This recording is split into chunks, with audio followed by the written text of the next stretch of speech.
Meu nome é Milena, eu sou estudante de farmácia e hoje eu vou apresentar para vocês a avaliação dos desfechos neonatais associados à pré-eclâmpsia e sua correlação com parâmetros laboratoriais maternos, onde esse trabalho foi desenvolvido dentro do grupo de pesquisas em doenças metabólicas na Universidade Federal do Rio Grande do Norte e foi orientada pela professora doutora Marcela Galvão. Inicialmente, nós teremos esse pequeno resumo sobre o que iremos ver. Inicialmente, teremos a introdução, seguido do objetivo desse trabalho, a metodologia utilizada, os resultados obtidos e as conclusões.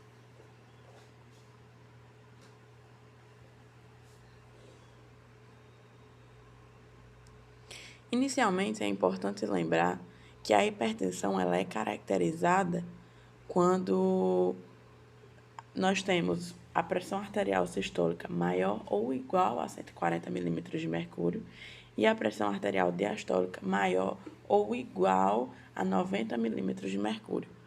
Partindo desse princípio, a hipertensão arterial sistêmica gestacional ela pode ser caracterizada quando nós temos a pressão arterial sistólica também maior ou igual a 140 milímetros de mercúrio, a pressão arterial diastólica maior ou igual a 90 milímetros de mercúrio. Outro parâmetro importante é a não associação de proteinúria. Além de que, quando a gestante apresenta alteração da sua pressão durante a gestação, é normal e esperado que esses níveis pressóricos eles retornem à normalidade após a 12ª semana de puerpério. Partindo desse conceito e dessa linha de raciocínio, nós sabemos que durante a gestação a mulher ela pode ser acometida por algumas doenças específicas. E uma delas é a hipertensão arterial sistêmica na gestação. Só que essa hipertensão ela pode ocorrer em 3 momentos. O primeiro é quando se há um diagnóstico prévio antes da gestação, ou seja, antes mesmo de gestar, a mulher que no caso, ela já apresenta um diagnóstico de hipertensão arterial sistêmica. O segundo é antes da 20ª semana. E o terceiro é pela primeira vez durante a gestação e que se mantém pós-parto por 12 semanas. Ou seja, a mulher até então é normotensa, ao entrar na gestação pela primeira vez, ela recebe esse diagnóstico de hipertensão arterial sistêmica e, ao invés de voltar à normalidade como esperada após a 12ª semana de puerpério, essa pressão ela vai se manter, caracterizando o terceiro momento de hipertensão arterial sistêmica na gestante. Seguindo esse raciocínio, nós teremos que a doença hipertensiva específica da gestação, ela pode ser dividida em alguns tipos. O primeiro é a hipertensão gestacional, que é aquela que é diagnosticada após a 20ª semana de gestação, não tem associação de proteinúria e geralmente a gestante ela não é hipertensa, ela é normotensa. E essa pressão ela retorna aos níveis normais após a 12ª semana de puerpério. Logo em seguida, vem a pré-eclâmpsia sobreposta à hipertensão crônica, que ela se dá em portadores de hipertensão arterial sistêmica, ou seja, são gestantes que já têm um diagnóstico prévio de hipertensão arterial sistêmica e que manifestam proteinúria após a 20ª semana, ou ainda essa hipertensão arterial sistêmica, ela pode ter essa manifestação de proteinúria na primeira metade da gestação e mesmo que a gestante que já tenha esse diagnóstico prévio de hipertensão controle essa pressão com medicamentos, na pré-eclâmpsia sobreposta à hipertensão pode ocorrer de haver um aumento repentino no valor da proteinúria após a 20ª semana ou até mesmo da pressão arterial que já era controlada com medicamentos. E junto com essa podem vir manifestações de sintomas comuns de aumento da pressão, que é a visão borrada, a cefaleia, a dor epigástrica e também alterações em exames laboratoriais, como as enzimas hepáticas e plaquetas. O terceiro é a pré-eclâmpsia propriamente dita, que é aquela doença multifatorial e sistêmica que acontece na gestação e ela é classificada pela presença de hipertensão arterial associada à proteinúria e que se manifesta na gestante previamente normotensa, até então sem nenhum diagnóstico prévio de hipertensão arterial sistêmica, e após a 20ª semana de gestação. Por fim, a eclâmpsia, que já é o quadro mais avançado de pré-eclâmpsia, que já é evolução, e nesse caso, a gestante ela pode apresentar riscos tanto para ela quanto para o RN, o recém-nascido. Com isso, a pré-eclâmpsia ela é atualmente definida como uma doença multifatorial e multissistêmica, específica da gestação, classicamente diagnosticada pela presença de hipertensão arterial associada à proteinúria, que se manifesta em gestante previamente normotência após a 20ª semana de gestação.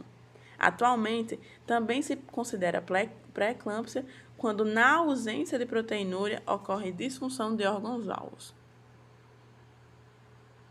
Com isso, esse distúrbio multissistêmico ele é responsável por causar danos tanto maternos como no período perinatal e neonatal.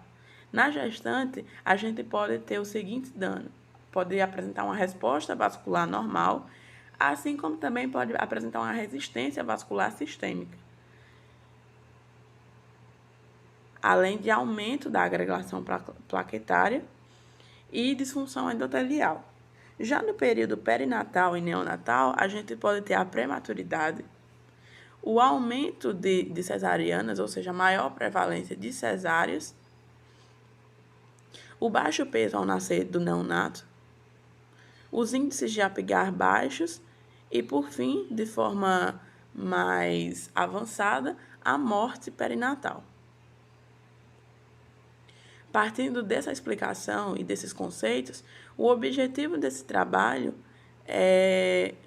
de forma geral, é avaliar os desfechos neonatais associados à pré-eclâmpsia e sua correlação com a pré-eclâmpsia, enquanto os mais específicos são caracterizar os desfechos neonatais relacionados à pré-eclâmpsia, além de verificar a associação desses desfechos que são observados com os marcadores maternos avaliados durante a gestação, e, por fim, avaliar marcadores bioquímicos séricos e hematológicos maternos.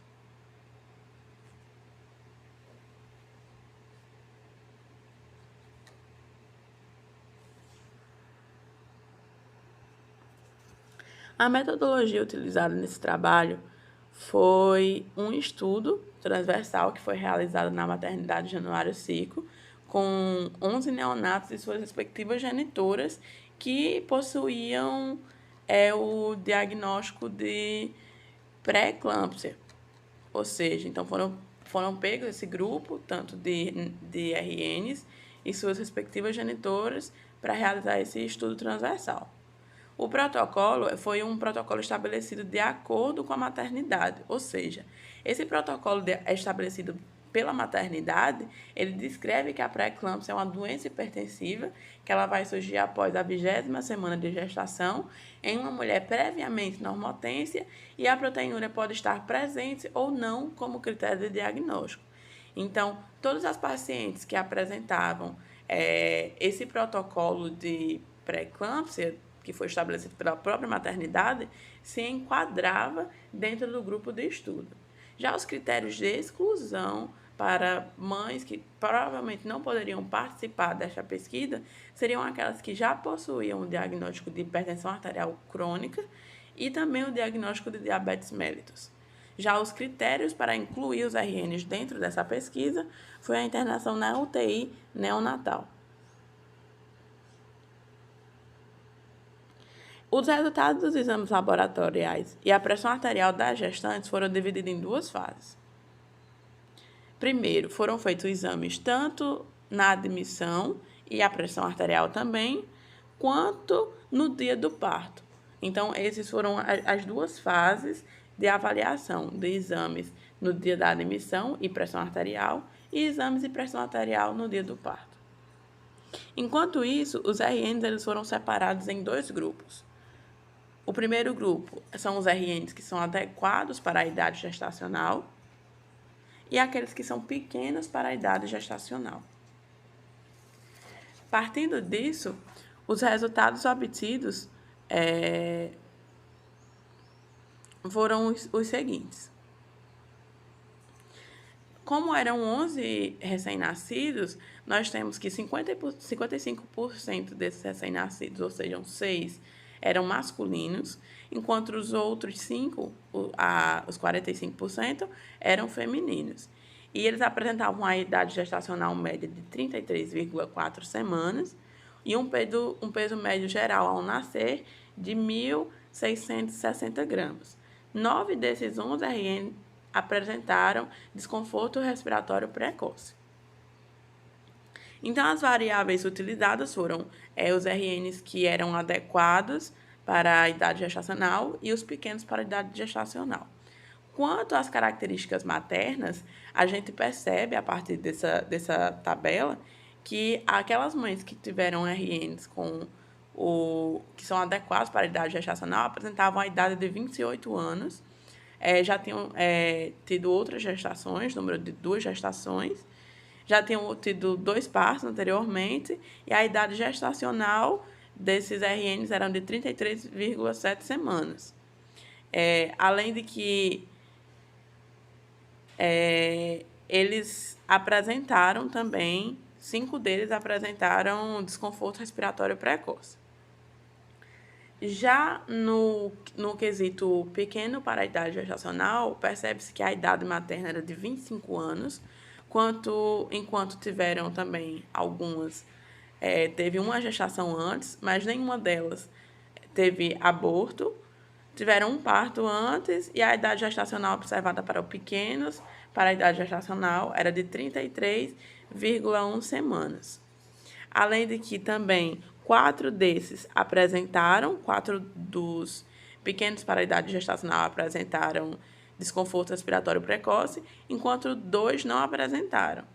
Como eu havia falado anteriormente, a pré-eclâmpsia ela pode causar danos durante o período perinatal e neonatal. E eu tinha citado a cesárea, que é o aumento, de cesáreas. Nesse caso, é possível perceber que 10 desses 11 RNs nasceram de cesárea, enquanto somente um foi de parto normal. Seguindo para os dados dos RNs, é perceptível, a partir dessa tabela com os exames laboratoriais, tanto daqueles que apresentavam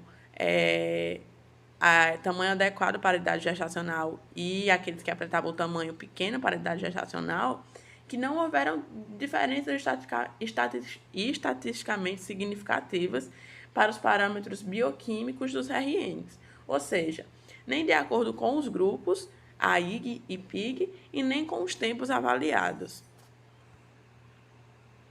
Já na tabela 3, ela já traz as informações daquelas 2 fases da admissão e do parto das mães, ou seja, na admissão de AIG e no parto de AIG, nós temos os valores pressóricos e os exames laboratoriais na admissão e os valores pressóricos e exames laboratoriais no parto. Assim como também teremos essas mesmas informações para os pequenos para a idade gestacional.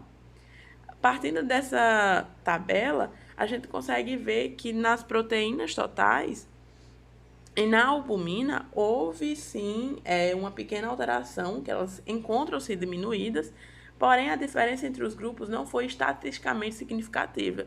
Então, não houve uma diferença drástica que pudesse ser importante ou que pudesse ser classificada como significativa. Por fim, concluindo esse trabalho, a partir dessas tabelas, desses dados do estudo, a gente pode concluir que Embora não tenham sido observadas alterações dos parâmetros bioquímicos característicos da pré-eclâmpsia, a ausência de diferenças significativas observadas nos parâmetros bioquímicos maternos entre os grupos AIG e PIG sugere que os parâmetros maternos avaliados não estão associados aos desfechos neonatais observados. E acho que também um fator que seria